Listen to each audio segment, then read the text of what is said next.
চট্টগ্রাম নগরীতে ইসলামী ব্যাংকের চকবাজার শাখায় উদ্বিগ্ন গ্রাহকদের ভিড়। কারণ এক গ্রাহকের স্বর্ণ চুরির খবর পেয়ে নিজেদের গচ্ছিত অর্থ ও স্বর্ণ তুলে নিতে ছুটে আসেন তারা।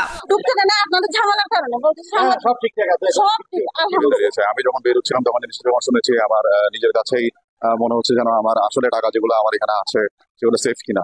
স্বর্ণ গায়েবের বিষয়ে ভুক্তভোগী গ্রাহক রোকেয়া আক্তার বাড়ির ছেলে রিয়াদ মোহাম্মদ মারজুক জানান, গত 29 মে দুপুরে ব্যাংকটির লকারে রাখা স্বর্ণ আনতে যান তার মা রোকেয়া।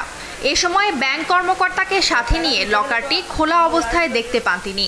পরে তার গচ্ছিত রাখা গহনা মিলিয়ে দেখেন খোয়া গেছে 149 ভরি স্বর্ণ, অবশিষ্ট পান 10-11 ভরি। বিষয়টি তিনি তাৎক্ষণিকভাবে ব্যাংক কর্তৃপক্ষকে জানিয়ে চকবাজার থানায় গেলে পুলিশ তার সাধারণ ডায়েরি নেয়নি বলে অভিযোগ করেন তিনি। এ ঘটনায় মামলার প্রস্তুতি চলছে।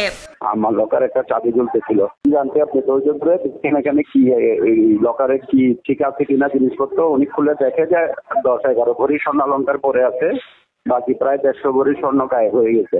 গায়েব হওয়া স্বর্ণালঙ্কারের মধ্যে রয়েছে 60 ভরি ওজনের 40 পিস হাতের চুড়ি, 25 ভরি ওজনের গলা ও কানের অলংকার, 10 ভরি ওজনের একটি গলার সেট, 28 ভরি ওজনের 7টি গলার চেন, 15 ভরি ওজনের 4টি আংটি, সেই সাথে 11 ভরি ওজনের 30 জোড়া কানের দুল।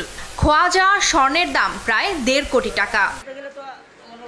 এদিকে ব্যাংকটির চকবাজার শাখার ব্যবস্থাপক জানান, ভুক্তভোগী গ্রাহকের অভিযোগটি আমলে নিয়ে উচ্চ পর্যায়ের তদন্ত চলছে, যার অগ্রগতি জানানো হবে সোমবার। ওনার সাথে আমাদের এমিকেবলি কথা হয়েছে, ওনারা রবি সোমবার পর্যন্ত আমাদেরকে সময় দিয়েছেন।